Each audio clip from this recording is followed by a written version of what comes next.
Hello. So, what I want to talk about today, or here at least, is our instincts, right? Human instincts and human drives. We all understand that we have an instinct to feed, right? To nourish ourselves, to stay alive, and maybe an instinct to avoid harmful things, right?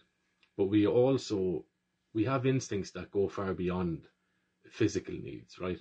Or physical instincts. We also have obviously social instincts, right? A desire to belong, a desire to be cared for, a desire to be accepted, right?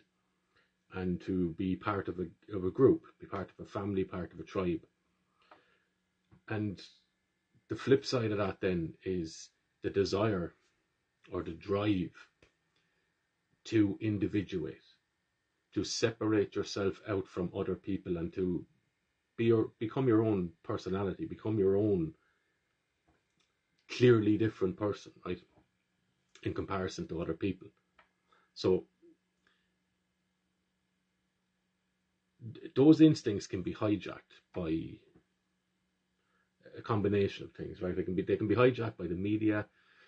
They can be hijacked by school teachers, right? This is what a lot of adults play on with kids, right?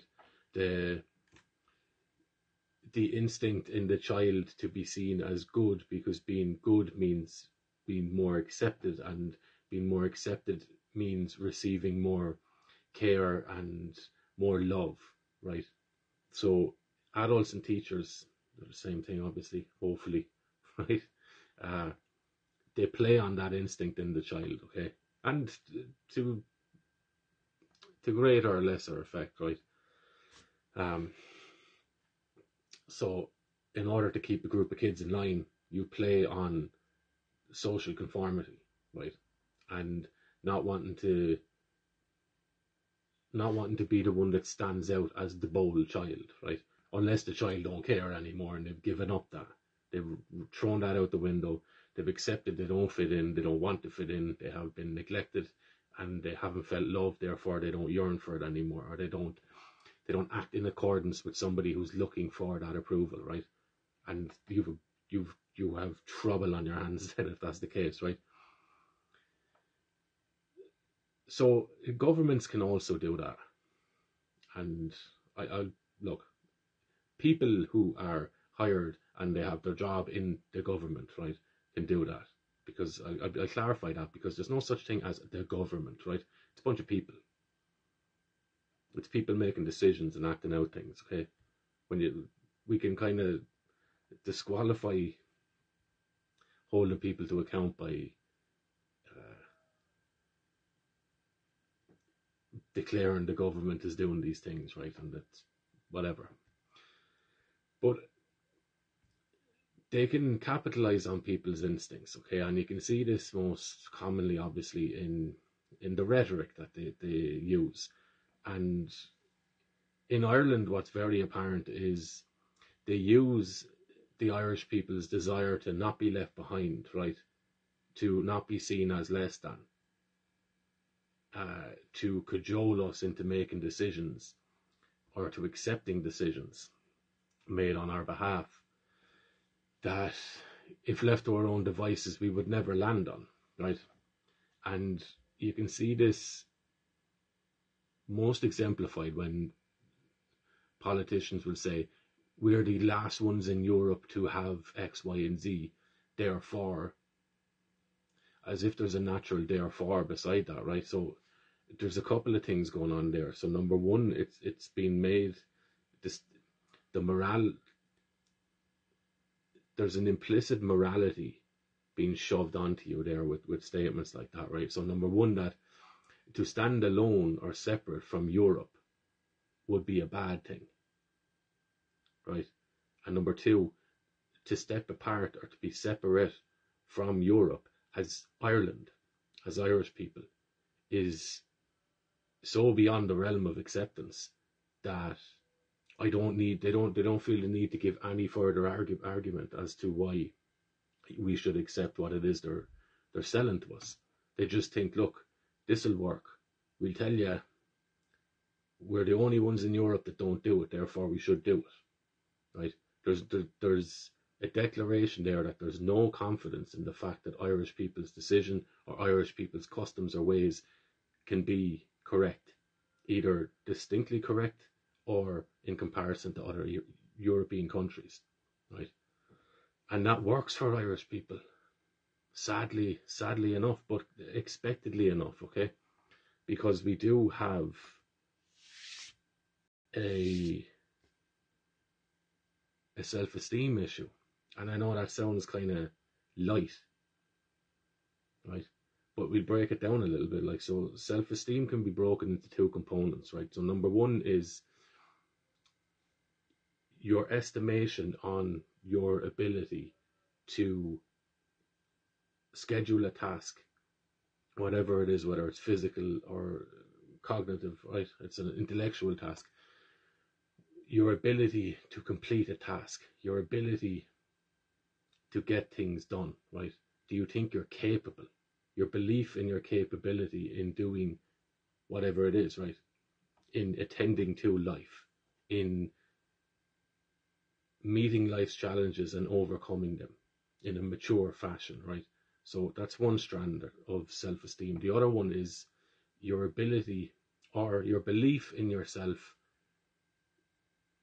your belief of your own worthiness, whether it's high or low, right? So do you think you should be valued? Do you value yourself enough to accept care and respect, or to believe that you're worthy of care and respect, right? So there's an emotional and a competence kind of two strands to self-esteem. And Ireland kind of fail on both of them, right? Absolutely fail on both of them. Either way, right? We know that this thing works. So Paddy last, right? That works. That's the instinct to feel like we're keeping up, we're fitting in, we're respected, we're valued, and we're not thick, right? We're not seen as the stupid one in the class. And this appeals to many, many Irish people, right? And the counter to that then is because there's a balance involved in this, okay? So we've the instinct to fit in, to be socially included, and we also have an instinct to stand out and separate from the crowd, right? To have our own opinions, to make our own way in life, to look at things simply the way we look at them, and to feel competent enough and strong enough and respected enough by ourselves and maybe others to be able to articulate our position on things in life, right? And to paint a picture of what our perception of our own experience in this world is, instead of denying that to ourselves and never showing that to the world for the sake of fitting in with other people, right? So there's a balancing act that goes on there. And many people have spoken about this, okay? Nietzsche spoke of it, that the herd is always wrong, right? So be your own person, right? And when you find yourself in agreement with the majority, right, you need to take a serious look at yourself. This kind of thing. Sigmund Freud also had his own concerns about this, right? Because he would have viewed it as, and he had his own language for it as well, right? So the desire to fit in and to be seen as a good person by others, he termed the superego. And then the desire to just, for self-expression, right, to just be me, be raw and unapologetically me, whatever that is, he would have called the id, right? The id, these unconscious things, right? The desire to, like a child, just run around screaming for no reason. Not even in a bad way, but just playing in one's own mind, right, in the world kind of a thing. Without censoring or shielding any part of ourselves from view, right? Totally uninhibited. And he would have looked at the tension between those two, and the balancing act then would be civilization, right? So we create a society and we try and allow people to be as free as possible and express themselves as individuals but we can't allow that freedom to express to fall apart and become bad or wrong or illegal or criminal, right? So we have to, there's sacrifices that are made or are expected of people in order for them to be valuable members of society, right? And he would have, I think he signed off on the fact that perhaps we got a little bit too much civilization and too much society to the detriment of individuality, right? And I think you can see that now. We can see that in Ireland. And I think coming from the history that we have, right, we've had periods of strong collectivism, but I think socially,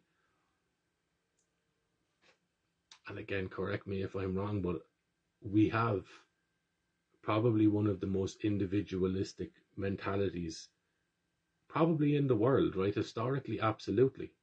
Okay. But in more modern times, we haven't really seen that part of us shine, right?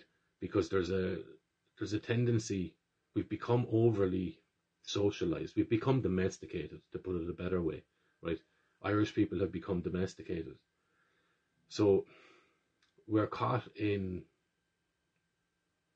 a sense of wonder, a sense of admiration, and a sense of trepidation and fear whenever we see one of our own climb high, right? We get behind them. Yes, right. There's a little bit of a swagger in our walk. There's a little bit more confidence in ourselves as people when we see someone climb to or reach the pinnacle of whatever endeavor it is that they're pursuing, right? And Conor McGregor's a good example, right? So political stuff aside, right? It's great to see, because he was a force of nature when he was in his prime, right? And people get behind that.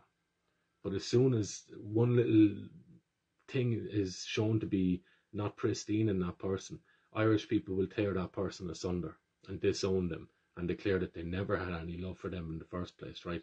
Which is, it's the price great people pay for the greatness that they show the world, right? Is that Irish people will eat their own. Okay. Sinead O'Connor is another great example. So you can see that kind of that dynamic at play.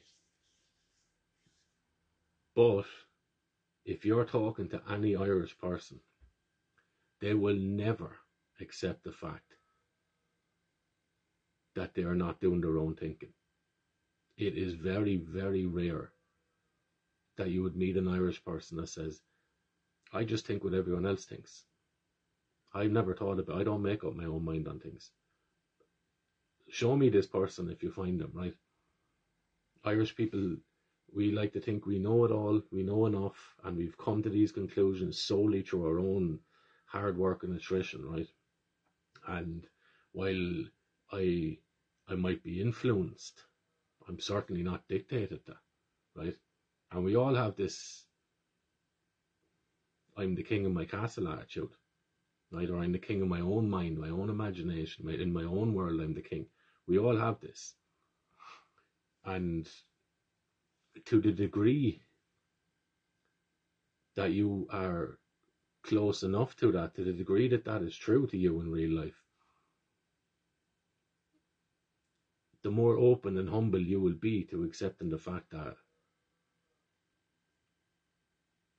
there's a lot of things that we accept. We have bought lies over the time, right? But to the degree that you are absolutely a total conformist, that voice in you, that desire to be seen as the opposite will be louder, right? So you'll shut people down, and you understand the kind of person, right? And there's no talking to them, right? They've reached a point where there is no longer any point in talking to them to try and convince them any other way, because they are so set in their ways. They have accepted themselves as whatever fantasy they have of themselves over the years, and it is cemented in them. There's nothing in this world that could happen to them that would change them from seeing themselves a certain way, right? They're cast in granite. They are done. And we all know people like this. But you can see the dynamic at play and the tension, right? And particularly over the last few years, the pressure which was applied to conform socially, to do the right thing, right? Do the same thing as everyone else because that's the right thing. There's never any further conversation around it. Explain to me how. You might get a couple of sentences of, sure, doctor said do this and therefore, that kind of thing. But really, shallow explanations, right? But the overall force at play there wasn't reasoned arguments. It was, sure, everyone else is doing it. Don't be the one to stand out, okay? And Irish people are, that's the Achilles heel of Irish people to a degree, right? And we have in Irish mythology and folklore a story around that very, very dynamic, right? And that's what mythology is this the storied experience of a people with their own distinct national, tribal, psychological instincts, right? What is the history of the Irish people in regards social conformity? And we have stories around this, or in regards to treachery or war, right? We have stories of these things. And one of them is the tale of Swivena, right? And Swivena is the Irish word for, or the Irish, Sweeney in Irish, right? I didn't know how to go around saying that, but Max Swivena, so the son of Sweeney, right? So Sweeney in Irish. And the tale of Sweeney is an interesting one because it comes from, I think, the 9th century. And what it's saying that Swivena was a king who rebelled against or went to war against a Saint Ronan, right? And he threw a spear at Saint Ronan because Saint Ronan had tried to build a church without the king's permission, without Swivena's permission, right? Without seeking it, which is interesting. So it's not so much that he done it without getting permission. It's that he didn't even seek it. He didn't even have the respect enough to ask permission, which is an interesting one because these things reveal tendencies and temperaments and traits in the Irish people, right? So respect for the role, respect for the land, respect for the fact that you are establishing something new in someone else's land. You're attempting to go against the old ways or to build something that is in opposition to the old ways. So at least seek permission, okay? Which is interesting. But Swivena's wife, Joran, tries to talk him out of it, right? Don't attack him. Don't attack him. But Swivena throws a spear at him, right? And he gets banished, and there is a spell of madness put on him by Ronan. But Swivena's wife is spared this because she had tried to talk him around. Okay, so Swivena is banished to the wild, or he takes off into the wild after being driven mad by this saint, right? And he lives in the trees, he climbs the trees, he jumps from tree to tree, feathers sprout out of him, right? He becomes the embodiment of absolute animal instinct and wildness, right? Freud's id, right? Just one with nature, that kind of thing. No social confinement because I'm living with the birds. The only limitations that are going to be put on me, put on Swivena, are those which are natural to him, right? It's interesting, it's important, I suppose, to point out that being wild doesn't mean having no rules, right? We tend to kind of conflate the two things. That to live according to one's nature is to infringe on other people's natures. Not necessarily so. It just means establishing your own creed, right? Your own belief system, your own morality. And it might be the exact same as what society is trying to lay over you, but you've come to it yourself, right? And you understand how you came to it. You haven't just accepted it. But Swivena takes off into the woods anyway, and he's accompanied by the Hag of the Mill, or Cailleach, Cailleach, right, in Irish mythology. She's an old, withered-looking hag, right? Ancient. She's said to have carved up the very land. She's so old, she's said to have designed the very land of Ireland, right? If not, is that land itself, okay? And she's just a physical embodiment of it. But she embodies this as well, right? So she is that part in all of us that is so ancient that it comes before society, right? It comes before civilization. It comes before a collective set of rules. It is primal. It is foundational to human beings, right? Like the baby who wishes to satisfy its needs immediately. No, it doesn't care if it needs to wait for some reason. Why would waiting be necessary, right?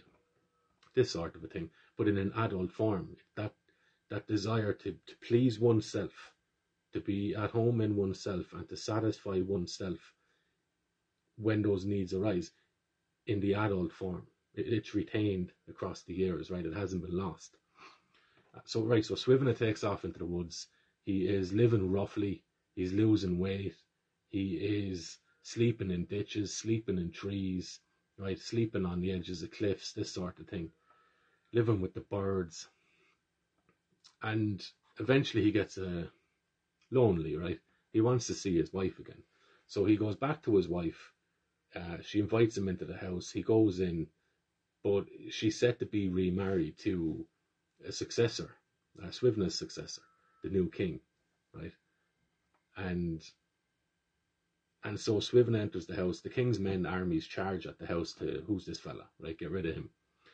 So Swivna takes off into the woods. He's chased off. He wanders around again, right? And after 7 years or whatever, he gets a desire to see his wife again, and he returns to the house. She invites him in. He says, I won't, because I'd be cornered. Should anyone come to oppose me, I'd be cornered in the house then, so I won't do that. I'll stay outside. And the wife is disgusted. She's saying, look, I used to know you when you were a king, and now you're a fallen man. You're wild beyond means. You're unkempt. You're a disgrace, basically, right? And I don't want to be seen with you. So if you won't come into the house, go away. I don't want to see you again, right? So Swivna goes back to the wild. He sings he writes poetry about the trees, about nature, about the land, right? So his relationship is after being withdrawn from human beings, right? Because he no longer, he speaks of this, he no longer trusts men, and woe to thee who trusts a woman, sort of a thing, right? So he goes back into the wild, and then he stumbles across, after some time, a cowman, right, a farmer's wife, and she sees Swivna. So what she does is with her shoe, she sticks a heel into the ground and fills it with milk every day, and he comes and drinks it, right? But then this woman's husband sees Swivna and decides that he must be trying to crack onto the wife, right? If not, is already with the wife. So he spears him. Swivna takes the spear, realizes that his madness has fallen away from him now that he's dying, and he dies in peace, right? This sort of a thing. So what's going on there? Like, so this is in the 9th century, well over 1,000 years ago, and we were still dealing with this sort of story, like the appropriate way of overcoming the tension involved in becoming a member of society and also retaining a sense of individuality, a sense of personal responsibility and pride, right? And Swivna, it's a funny name as well, because yeah, look, Sweeney is a great name, and I'm honoured enough to know a few Sweeneys, and the wildness in them is something to behold, right? So it was funny to me to stumble across this story. But the wildness is that individuality, right? And I suppose the whole idea, or the lesson to be taken away from that, or a question that's posed to us from this story from well over 1,000 years ago. This is something that our ancestors, because we're still here, we are the result, we are the descendants of those people who were thinking of these stories at the time, right? So it's just fascinating. And we're still caught with the same questions around these social dynamics and societal problems, right?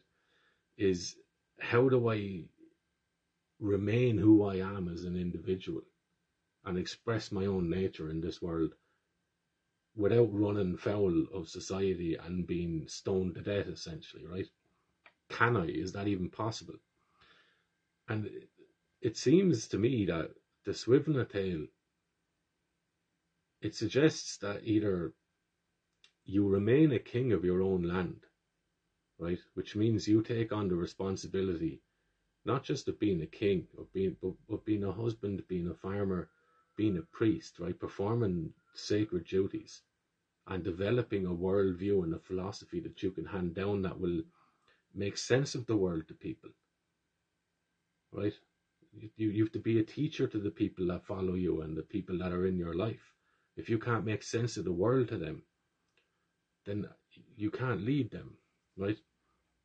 So you can retain that, you can be domesticated with the drinking of the milk, right? The being fed by a farmer, which is someone who keeps house, right?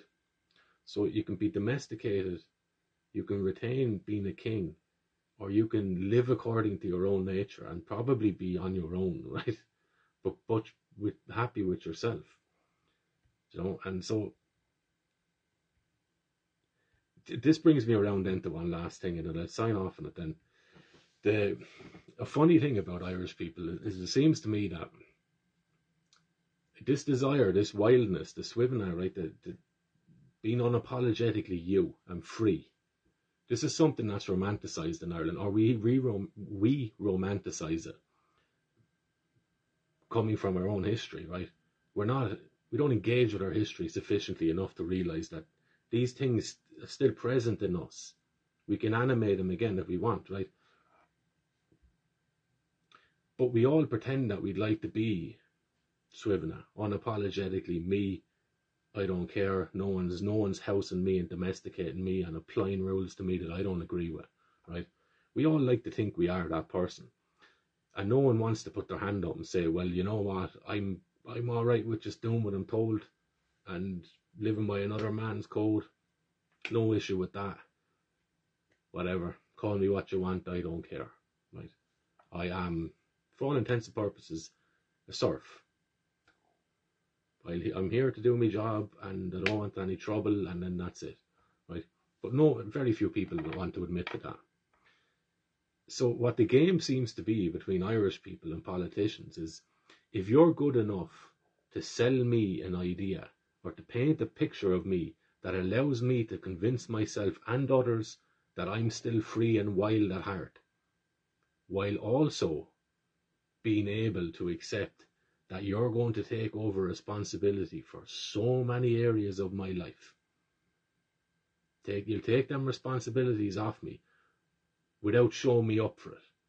You will sell me a narrative that I can spin to other people that will allow them to believe, and it'll convince me to believe too, that I'm still wild and I'm still a free Irishman. But without the responsibility, right? I'll vote for you.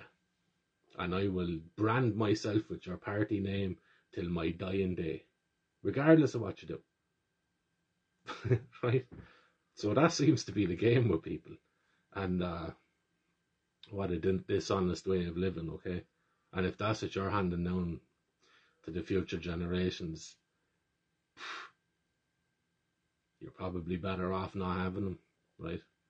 But what you think?